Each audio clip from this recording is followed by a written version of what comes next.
Hello and welcome to my giant Sandcrawler 75059 Lego review.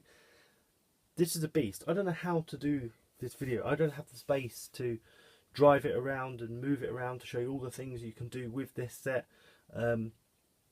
If I was you, you're thinking of buying it, go on YouTube or the Lego website and look at their design video where they show you all the great features. But I'll show you a couple of my favourite bits, some of the favourite elements of this set, what it can do. First of all, obviously it is a giant Sandcrawler. Access is important. We can get into the set through loads of different ways, loads of different access points.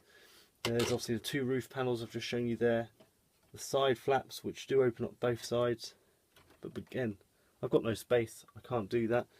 And then we can access the inside where you've got these giant crates where your dead droids sit inside.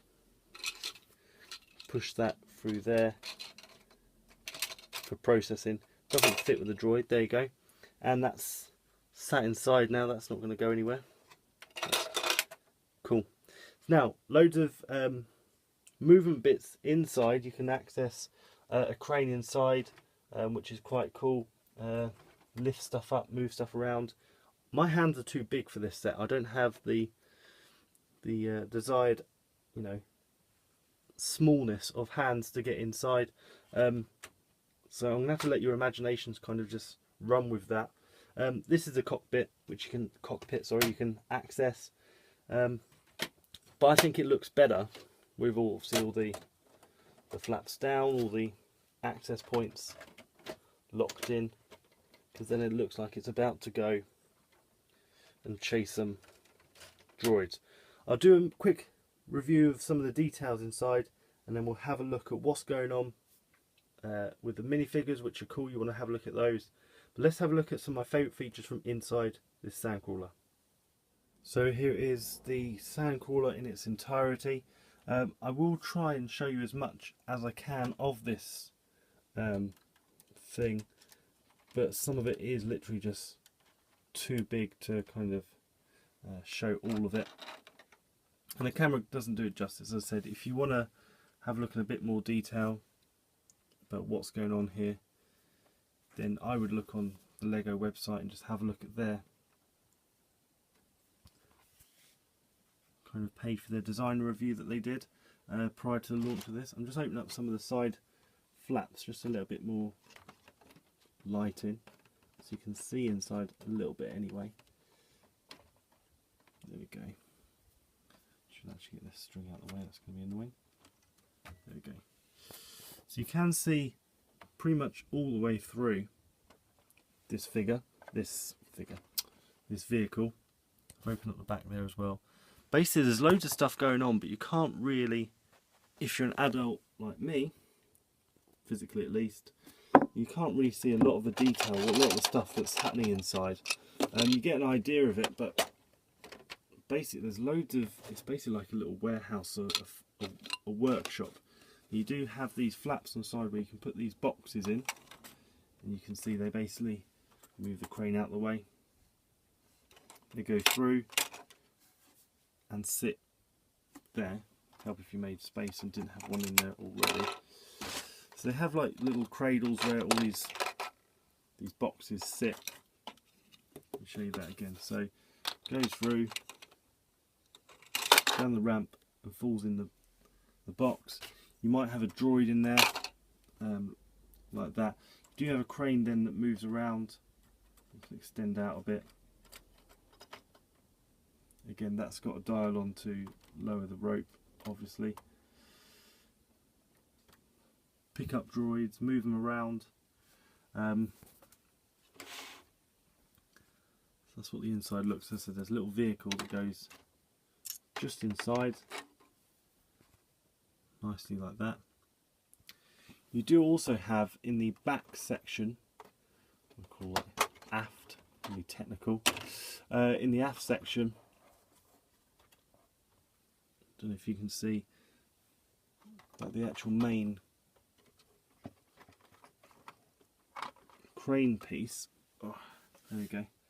So that fits on the crane, and can pick up boxes. So those boxes that we've seen inside can be picked up by that. Again, it's quite fiddly. You wouldn't be able to just send it on its way to go and pick up some stuff, but I guess that's kind of the idea of what it can do. There you go. So there's loads kind of lots of little features that you don't really realise what's happening until you finish building it and you realise what they're for. That's my phone, ignore that. So, you know, it's a weird set. I don't know how I feel about it. I love the design. I think it looks amazing when it's all completed and you get this grand set. Just showing you the control room with the image of C3PO who's been spotted there, the dials and the place, loads of stuff going on. So I like the look of it when you have it all up and it's just there.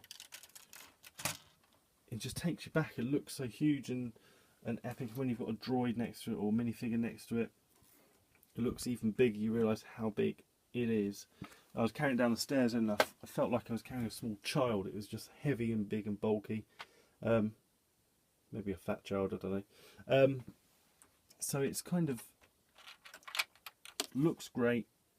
And just put one of these, showing you the containers on the side as well. There you go, right in there, if you're not clumsy like me. So, not worth £250, I'm afraid.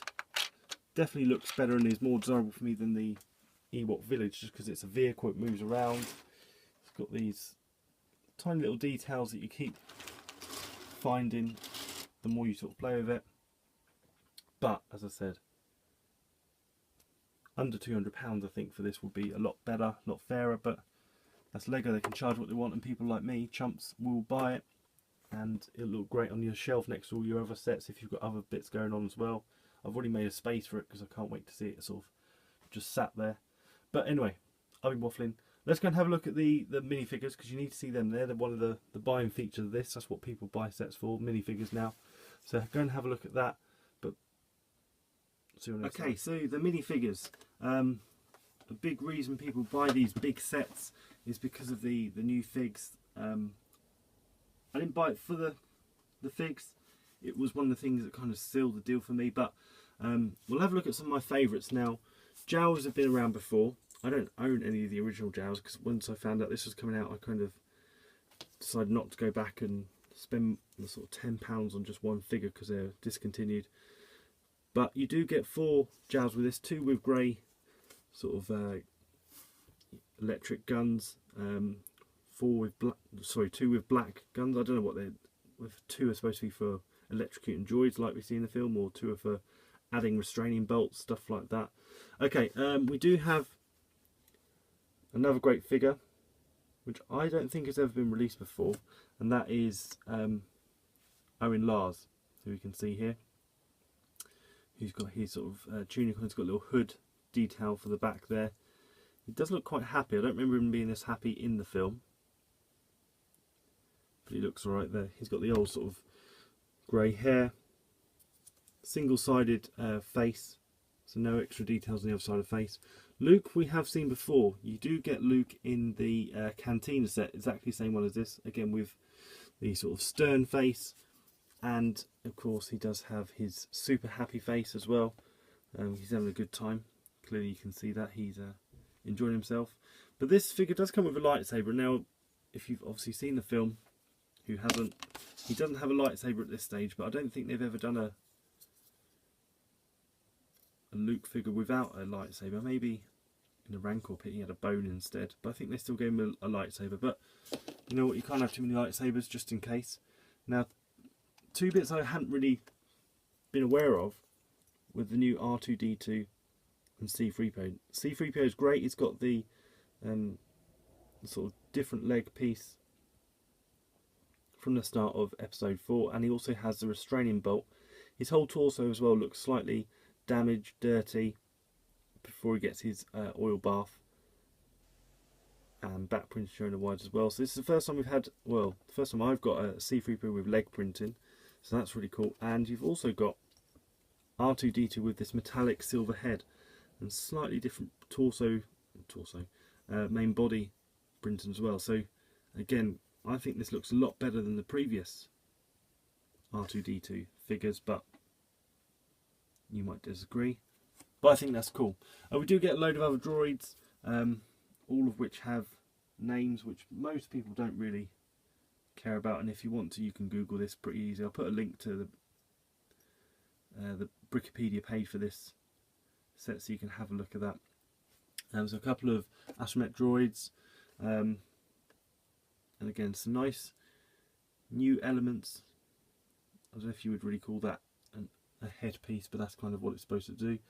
So you've got the Gonk droid, which we had in the advent calendar a couple of years ago, and all these cool little droids that turn up you might see in the background of the film, but you know, they all kind of go in with the Sandcrawler. It makes sense to have these figures. So, you know, what do you think? Is it worth £250? Probably not. It's quite expensive. This was one that definitely went on a credit card. I wasn't paying for this, and I'll, you know, have to justify that every single month when I get my credit card bill. But it is a good vehicle.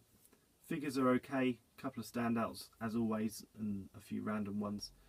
But it'd be interesting why it was so expensive. Whether it's just because it's UCS Ultimate Collector Series, or what made it so expensive.